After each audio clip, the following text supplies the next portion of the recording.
Hello, everyone. Welcome back to Give or Take Podcast. My name is Danelis, and I am your host. Today, I am honored and privileged to have a very special guest with me, Mr. Brian Stevenson. So, how are you feeling today, Mr. All is Stevenson? well. I'm outstanding. I choose to be happy. So looking Okay. forward to the opportunity to share. Yes, of course. So, before we begin, I have this exhibit, one we can say, and before we start getting into that. I actually am opening the series as a time capsule because I was made aware that previous seniors had their time capsules from previous years, Yes. but we didn't because of COVID. So for me, this is a time capsule. It's a series of all the teachers that I've had or currently have, and it would be an honor if you were to read that to my future self. Oh, wow. Okay. Okay. Go beyond. Everything you have ever achieved represents just a fraction of your total potential. The knowledge you utilize is just a small portion of the knowledge that is available to you. There is strength in you that has never been used. You have ideas which have never been expressed, skills which are not anywhere near being fully utilized. You have already been very successful in making it thus far. Just imagine how much more you could achieve by developing and delving into your untapped possibilities. If your expectations are based on what you've already done, you'll have trouble seeing all the possibilities. So raise your expectations to better match your incredible potential. Expect more and you will become more. Base your future expectations on the assumption that everything you have ever done adds up to only 5% of what you are capable of doing. Actively pursue the other 95%. It is there, waiting for you to believe in enough to see it and use it. Go beyond the comfortable sameness of your past into the incredible possibilities which now await you. Ralph Martson. Wow. And Indeed. it's just when I read it, I was like, I have to laminate this. It's going up somewhere in my house in the future. It just had to be because it's just like I've never gotten this from a teacher. I will say this. This is something that we do every year. It's Hmm. something that I started when I first got here. I received this personally when I was in entrepreneurship at the University of Houston. It came from Tom Gillis, who was one of my professors. At that time, he had an older man, 78 years old, had started and run businesses, had retired, and decided to give his life back to the university by teaching. Right? He could have done anything else in the world, but he came back to teach. And in one of his packets, this is what he gave us. And that was back in the 2000s. Think about that, right? Early Wow. 2000s. And it was so powerful to me. Every time I have an opportunity, I want to share it with the next group, the next generation, so it can impact them, hopefully, as much as it impacted me. So we go through great lengths to make this happen every year. It is a full staff effort. I call everyone into the cafeteria and we add the candy and the tape by hand to each individual one. We roll it by hand. And people say, why? Because you're worth it, right? You are worth the effort. So hopefully there's something in your life that you feel is worth the effort as well. And you're willing to go the extra mile, do something that seems, there's so much labor. Can't you just email it to them? Can't you just, no, I want it to be special. I want it to be unique. So literally the entire staff comes in. I lay them all out. We're sticking the candy on there. And then if it's upside down or nope, take it off, tear it up. Yeah. It's not going to work. It has to be perfect, right? Yeah. Because they deserve that. And then we roll them, and then you can see all the staff members trying to tie them up. And then we make that formal presentation to you all because I want it to be special. I want you to feel unique. I want you to feel valuable. And everything that kind of crescendos up to this point in class, as well, it's not by accident. It's all designed very Wow. carefully to make sure that you all have a great experience. Yeah. And what I've noticed is that some of the students that didn't have as grasp in school now have it because of that paper. Awesome. And it's just impressive. And I hope that I get to look back in this and then I'm going to be inspired just as I am right now, just as the first day that I read that. So let's get into this Yes, absolutely. podcast. Yes. So who is Brian Stevenson? Oh, wow. That's an Just excellent question. a good two sentences that you can think of. I would say for me, I'm a person that is always striving to be better than I was yesterday and is trying to focus my attention on developing people. That is it. Um, as a teacher, I don't see myself as an educator. I see myself really as someone who fights poverty, and not just financial poverty, but poverty in every sense of the word. Financial, yes, but emotional, yes. Psychological, yes. Academic, yes. Career wise, yes. What area is deficient and how can I be an asset to help you get to where you want to be? Right. And that brings me joy. That fills me with excitement. And if ever I have the opportunity to do that, I am always looking forward to taking a part of that. So I'm a person that is always trying to grow themselves, but also trying to be a benefit to others and humanity in any way that I can. Wow. And that is, you've lived up to that. Uh, Yes, yes, yes. I I can received that. definitely say that. And then now that I think you mentioned it in the beginning that you were in the entrepreneurship program. Yes. So a question related to that is what motivated to shift from an entrepreneurship and from that field to now teaching? Excellent question. So when you really look at my journey, education has always been a part of it. Yeah. Even though I was in entrepreneurship and studying business, my business idea going through the program at the undergraduate level at U of H was an educational company. So Mm. I had always been teaching and speaking and sharing and creating programs and courses. I just thought I was going to do it more on the corporate level, more traveling and speaking. Mm. But the more I started to do that, the more you realize a couple of things that you don't notice. One, traveling and living out of a suitcase gets old really quickly. It's fun when you're young, but all of a sudden now it's a chore to Yeah. travel and live in a hotel and eat the same food. You know, number two, I would come back from being away for like a week or two, and Mhm. my daughter, I could see that she had grown, that I had been away that long, where you look at your kids and you know that they're, my wife was like, well, no, they look the same to me. Being gone a week or Mm. two, you come back, these kids are growing up in your absence. And the Wow. question was, how do I create something that allows me to stay and still enjoy the family life without having to travel all the time? After you get off a couple of stages and people applaud and you get a couple of checks, it doesn't get old necessarily, but other things become more valuable to you. Yeah. So as I was working at the university for a while, my wife turned to me and said, why don't you just become a teacher? I mean, you're basically, it's all you've been doing your whole life is teaching. You've just Yeah. never done it formally. If you do, we'll get Thanksgiving off. True. Christmas, summer, and spring break. You were like, sounds like a deal. It makes perfect sense. So I said, let me go into the classroom. And I began to study and see. And long story short, I ended up at the high school level working with seniors. I think it's the perfect fit. Yeah. I enjoy it immensely. And I have an immense amount of time off, which allows me to do those other entrepreneurial things, Yes. right? I never saw myself as a full-fledged entrepreneur. Let's go build a multi-trillion-dollar company, and then we're going to sell it, and then we're going to all buy Lambos. It was more, hey, how can I produce enough cash flow so we can live successfully, Mhm. but doesn't require me to lose my time with the things that I care about.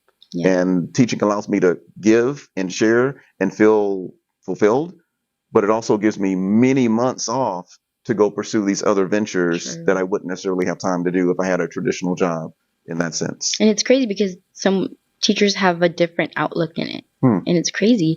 But going to the next question I have, what is one life lesson or piece of advice that has significantly impacted your perspective and decision making? One life lesson. So many. Um, you know, and I'm probably going to get more than one because it just happens. Well, number one, grow where you're planted. So I was listening to an audio interview of Wally Famous Amos, and he's the gentleman that created the Famous Amos cookie brand in Los Angeles. So the interviewer says, well, why did you start your cookie company in Los Angeles? Why did you not start it somewhere else? And he says, my mother taught me, you grow where you are planted. So if I lived in New York, I would have started it in New York, but I lived in LA, so I started it in LA. The point is, you don't have to be someplace specific for greatness to happen. Start right where you are with the resources you have. That is all that you need to begin, right? And don't look forward as far as like, oh, what am I going to do in 2 weeks when this is due, or 2 months, or 2 years? No, no, no. Next is your real answer or question. What is next? You have the resources you have to do what's next, and that begins to blossom and grow. So I would say grow where you are planted. First one, and then I'll stop. I'll leave it at there. No, growth is a very prominent theme right now in my life. Simply because, not only because I'm a senior, it's all the aspects you can think of. It's just Yeah. everywhere. It's just growth, growth, growth, and I love it. Absolutely. Like, honestly, growth isn't linear, and I am fine with that. I am Yes. more than fine with that because that just gives me space to be human. 100%. Yeah. And you trick it. Like some things I say in class, don't have context. But I say, I always win, I never lose. People say, well, that's impossible, right? Yeah, Well, the only way you lose is if the rules say this is how you win and lose. But if you set up the exactly. rules yourself, you make that determination. So I Yeah, either win or I learn, one of the two. yeah, So if I didn't win, guess what? I make sure that I learned I never lose, yeah, right? So it's all in how you structure it. You get to define what the goals are. And if you allow someone else to define it, then they get to determine whether or not you win or lose. I yeah. don't live like that. And sometimes a rejection is just a redirection. Absolutely. And honestly, you have to, it's a fundamental belief. Life is not happening to me, it's happening for me. Every delay is in my favor. Yeah, I don't care if it's a job loss, someone wants out of your life. You have to trust that, hey, this was exactly what needed to happen at this time. You don't understand it now, you don't see it now, but if you reflect back, yeah, you will see it. And I think a lot of people get in the journal, document what's happening yeah, so that you can reflect back and see the many victories when you yeah, thought it was over. Oh, because you're journaling, you can see your thoughts of defeat and you contemplated it all being over. And now, yeah, 6 months later, you look back and say, now I see why that had to happen. I understand that. Once you yeah, do that enough and you get some age and perspective, all of a sudden, anything that comes your way doesn't trouble you. yeah, Nothing bothers me. Why? Because I know through history, my own yeah, history, not the history books, my history book through journaling that I've documented, I always win, I never lose. Every delay is in my favor. Life is not happening to me, it's actually happening for for me. me, yeah. So when there's a detour, I get excited. Like, whoa, what are we about to do? Right? And it Yeah, works out beautifully. yeah. Wow, love that. It's if why is it that everything that you say out of your mouth is just wisdom? Study, study. Shy kid in high school, spent a lot of time alone.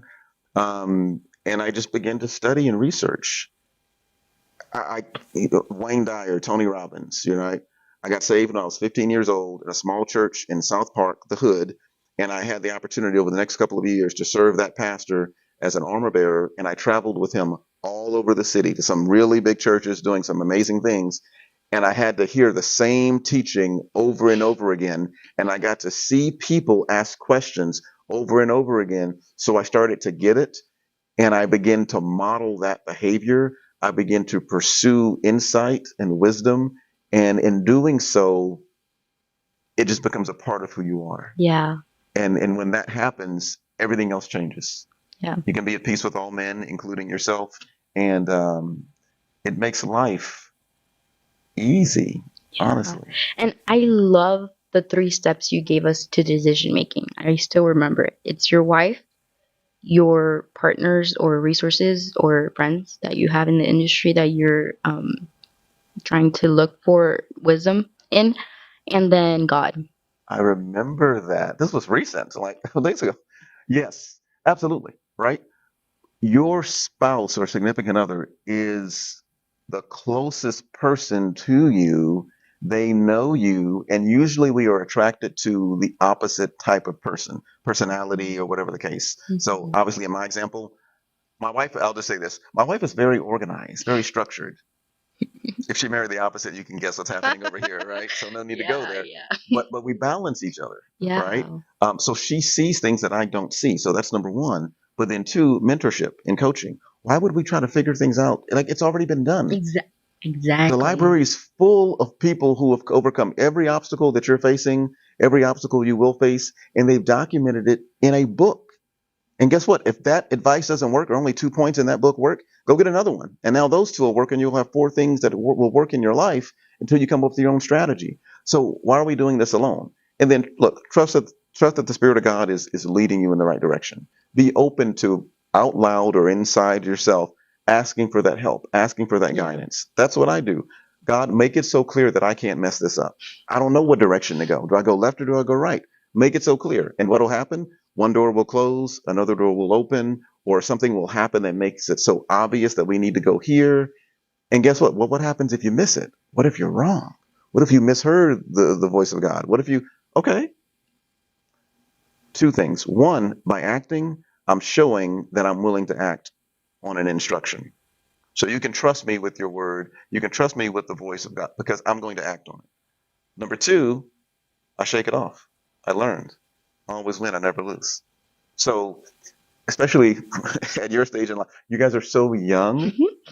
You could literally, on purpose, try to mess up everything. You still have so much time and opportunity to recover and make things, let alone if you're actually attempting to pursue the right path. Yeah. It's phenomenal. This is true. Go beyond. Yeah. And I don't know if you've ever heard of this guy named Gary Vee. Gary Vaynerchuk, absolutely. Yep. New York City, New Jersey boy. Yes. Wine library. Yep. His one of his most said quotes is your 20s are for you to mess up. Yep. And it's just like, and then now you're just confirming it and just adding on to it, and it's just beautifully put. And So I true. was, yeah. Yeah. And Gary Vee, he's a hustler, right? Yeah. And there's a time and place for his content, especially if you're trying to create something out of nothing. Yeah, but he's great. I listen to him as well. Yeah. All right. Moving on. How do you approach? Actually, no. Let's go on to the next one. In what ways has your entrepreneurial background influenced your teaching style and the way you approach classroom dynamics? I think it's everything. I think if I had started teaching um, without actually having the entrepreneurial experience, it would be completely different. When I first stepped in the classroom after leaving that world, I quickly realized the teacher does everything. Like I looked and around, I'm like, wait, you guys make the copies, you make the test, you grade the test, you call the parents, you enter attend. It was shocking to me that you did all of this stuff as an educator, and they still paid you the same. And there was no assistance, there was no support. And then the regulation that comes from the state, that comes from the district, about all the things you must do that have nothing to do with actual teaching, I could not believe it. So even when I first started, I've always had, for me, staff aides. So step one, what changes for me? Assistants. I probably have 6 or 7 staff aides right now. Staff aide position usually is where you are a staff aide for your favorite teacher. You have somewhat of a free period. You sit in the back of the room and play on your phone while the person teaches. You might make a copy or two, but that's it. My staff aides work. Like there's too much work to be done by any one person. And if I'm the one person doing it, the students suffer because they're not getting the best that I have to offer. So for me, that entrepreneurial experience allowed me to see, number one, I need support. We all do, but no one else is willing to do anything about it. So I said, okay, great. I'll do it. I need support. Why? Because I believe my greatest gift to the school is not me pushing paper from one side of the desk to the other, and one side of the desk to the other, and one side of the. My greatest gift is me spending time one-on-one or in a small group or in a large group with students so that we can affect change. Yeah. Rather than, oh, I'm sorry, I would love to counsel you through this challenge. However, I got to, it's 3 o'clock. I got to push my paper from this side of the desk to the other side of the desk. So that was one. Getting assistance on some of the mundane tasks that anyone could do that don't violate any rules, allowing them to do that. Make a copy, shred something, throw something, something simple.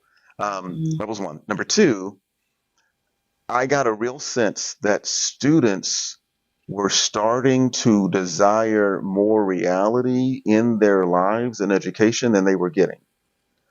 All throughout my academic career as an educator, traditionally, the problem children that most people had problems with, I either had very little problems or I had no problems. And I feel like that's because those kids, a minority of kids, but they had figured out the game. I'm never going to do algebra again when I get out of here. They knew that. I'm never going to know what a covalent bond is unless I'm going into that field. They had already figured out the scam. And so they're sitting there like, well, why am I doing this? And school became worthless to them. Yeah. And it wasn't until they were able to come into, back then I taught exploring careers or entrepreneurship or AVID, where I can bring a dose of reality.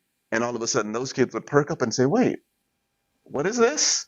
And it was interesting to them because it was real. It was applicable to their lives. They could see how what was being taught actually benefited them personally and into the future. And I never had issues at all. Kids showing up late, never had that issue. Yeah. Because they desired to be there. Yeah. So for me, from an entrepreneurial perspective, it was that. Number one, assistance. Number two, bringing the reality into the school. But then number three, hyper growth, scale. How do we grow this? And that's for me, I can't stop. It's just something in you. So we're doing a career fair and we got an internship program that we never had before. And in our scholarships and financial aid, we're doing millions of dollars, and the next level of competition is not even close. Well, why do you keep growing? I can't tell you why. It's just part of who we are. Yeah. Everything that we touch needs to prosper. When I come in contact with it, it has to grow. And I think Yeah. those changes changed everything, and it's made this experience enjoyable for me. Yeah. Yeah. Wow. Wow. Wow. um, it's just because I was planning actually to go to UH Bauer, Okay. and it's just because you said that when you entered there wasn't that much publicity, there wasn't that much, but you made it to the news. Yes. So it was originally called the College of Business Administration, Hmm. and the building itself was Melcher Hall, right? And I remember, wow, getting there and learning about the Melchers and all they had contributed to the campus and the university. Just wonderful people, and that's why you got to get paid, ladies and gentlemen. If you're not making money or trying to make money, you have to. How do we build these buildings? How do we cure cancer? How do we feed people all over the world? It doesn't happen because people want it to happen. It happens because dollars come from somewhere, and they actually help these visions come to pass. But I'm there in Melcher Hall, going through entrepreneurship as a student. And about that time, Ted Bauer, founder of AIM Management, gave a $40 million gift to the school. And that changed everything for the business college. They redid all the classrooms. They really made it really nice. So now I'm going through entrepreneurship, going through as a student again, trying to participate actively in things on campus.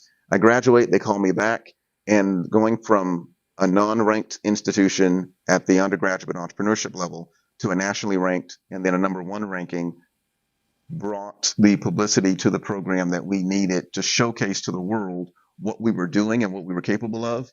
And that one thing changed everything. That ranking got us a significant seven-figure gift from Melvin and Sylvia Wolf, who own Star Furniture. They sold their company to Berkshire Hathaway, of course, Warren Buffett.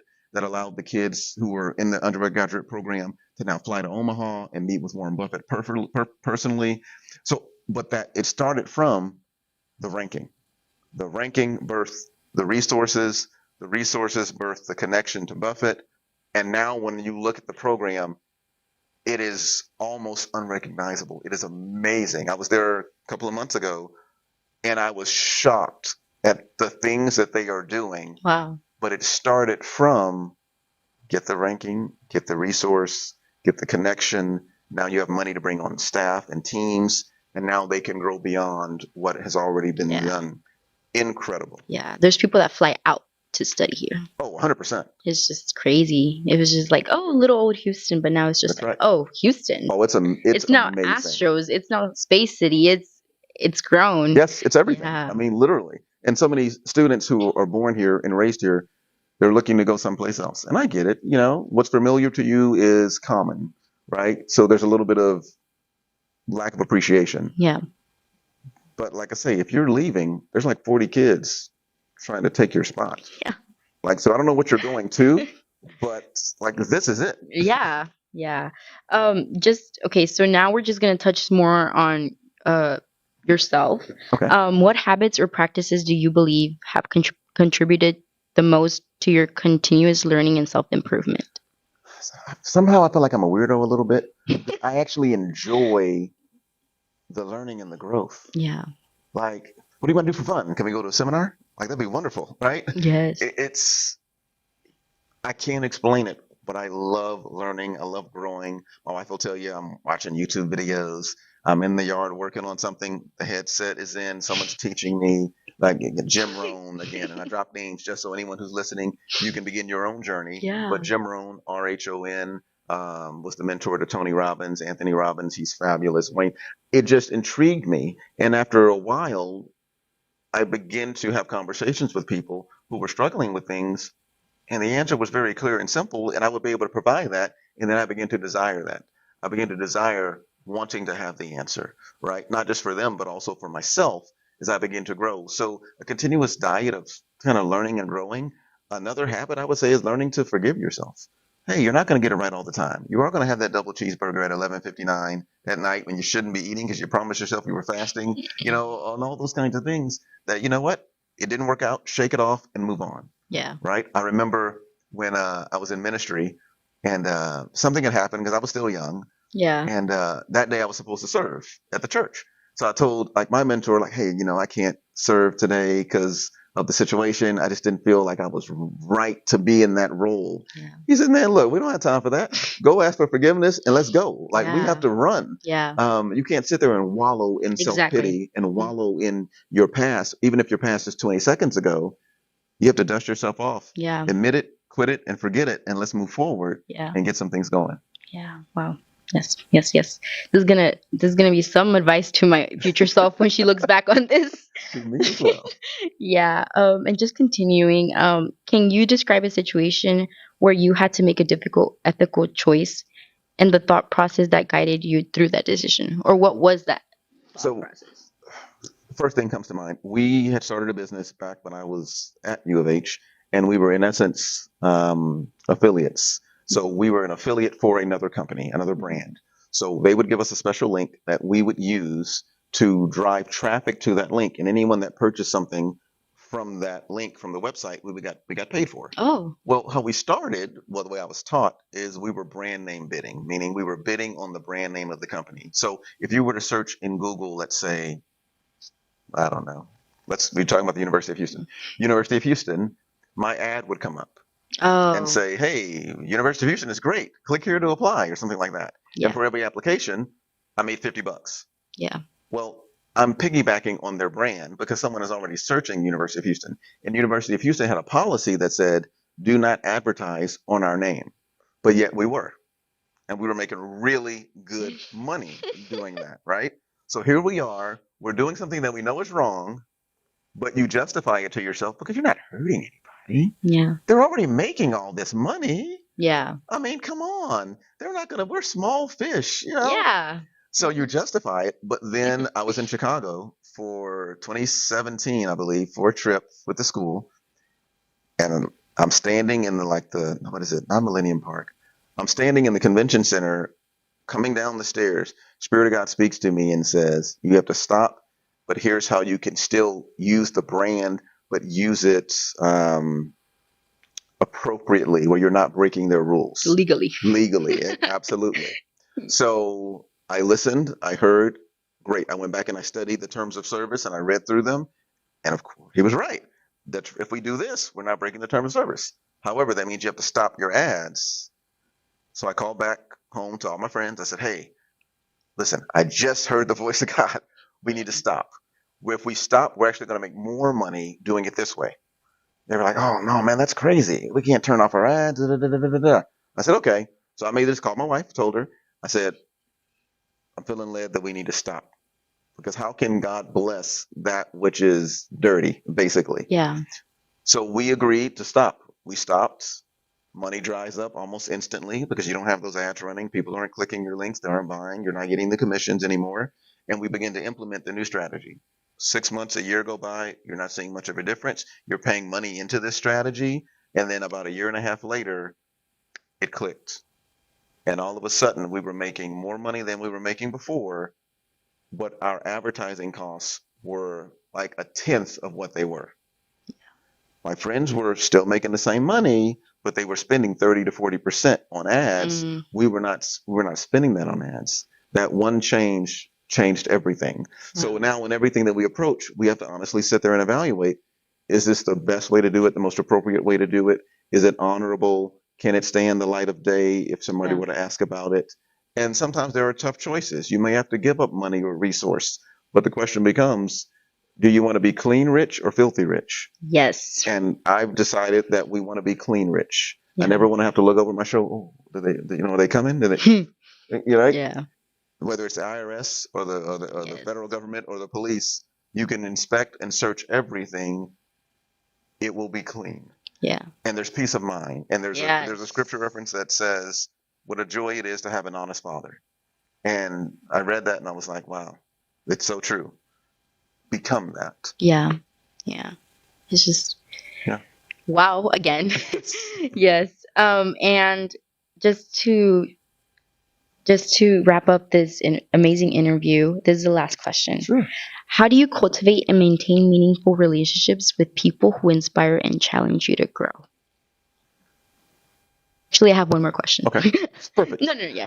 So there are a couple of ways. Number one, I think I pay for it, right? So my wife and I, we do some real estate transactions, and I pay someone in my life to be a mentor to me. Mm. And I will often call and speak to him, and thinking I have the answer, by the way. I always call him and I know what the answer is. And he always hits me with something that I never thought of. And I'm like, my gosh, Yeah. that's why you're on the team, sir. And then two, giving people permission to speak into your life. Even here as a teacher, right? My partner, right? I'll say my roommate. Yeah. She understands that she has the ability to share. We've had some student issues, and the student will walk out the way and she'll turn to me and say something like, "You gonna let them get away with that? You gonna let them?" Like she'll challenge me and say, "You know what? You're right." Or are you gonna do this? So giving people permission to speak into your life, True. letting them know that you are looking for that feedback, doesn't mean that what they say is right. True. It just means you've given them the ability to look and kind of check you in that way. But a lot of it is me paying for it. At first, I was the kind of person, let me watch like 12 YouTube videos and do some Google searches and find some free ebooks that I can download, and then I'll know what I'm doing. The older I get, the more time I'm running out of, I begin to realize pay to get close to the source.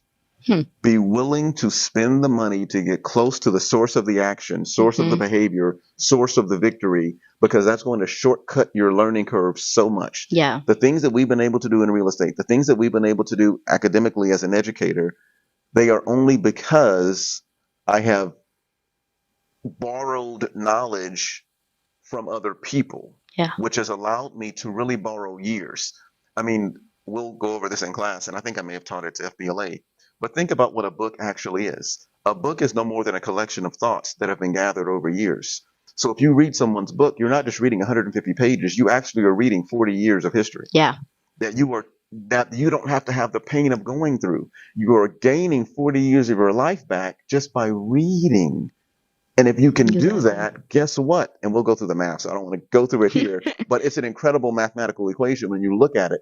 And I try to use that to stress the importance of reading, because you're saving yourself so much time and so much heartache, and you can arrive at your destination with less bruises and scars, and you'll be young enough to enjoy it, the fruits of all your labor. Wow. And then just the last question. Looking back, what advice would you give your younger self to help you navigate life's journey more efficiently? You are capable. You are worthy. There's no one smarter than you. There's no one better than you. Now is the time to begin. Don't second guess yourself. Start. How you start is not how you finish. It's going to be better after a while, but you have to get started. Trust yourself. The voice that you are hearing that is leading you to do this or that, it is the right voice. You don't have to wait for someone to anoint you or bless you or elevate you as the chosen one. You just declare it and go share your message with the world. Yeah, just you are enough. Yeah. And you don't have to wait to begin. You don't need someone in your life to begin. You don't need a partner. You don't need, again, someone to say, you have a certificate of completion. Now you can go do this. You can do it now. Yeah. It's been an honor. It's been an honor. I don't even know the words to say right now, but yes, it's just been such a great pleasure having you in my podcast. And hopefully I get to look back at this and I'm like, wait, I don't have to go read all those books that he said. I have it right now, right then. No, absolutely. And yeah, it's been my joy, certainly, to share. Yes. And I guess that's how we'll wrap up this episode. Do you have anything to say to the viewers? No, absolutely. If you're watching for a reason. Go back through and listen. There are some nuggets that were dropped that you probably missed. Names I said on purpose that would allow you to begin your own journey, right? Looking them up on YouTube, listening to what they have to say. But don't just listen, actually begin to implement. Be a doer. Let's stop learning a lot of things and let's start doing a little bit of what we know. That's where you're going to see the result. The result comes through not the knowledge, right? It comes through the execution of the knowledge. If you can begin to do that, you're going to see radical changes. Those radical changes are going to birth a new enthusiasm in you that is going to spur you to do more and more, and your life will be great because you've designed it that way. Yeah. Wow. Yeah. Don't let life happen to you. That's it. You happen to life. Yeah, go kick life in the butt. Make life run from you. He's coming again. I gotta go. Yeah, so Absolutely. it's this is the end of this episode, and thank you for tuning in. To those who did, and stay tuned in. And see you guys on the next episode. Bye, Mr. Bye. Stevenson. Bye. Thank you.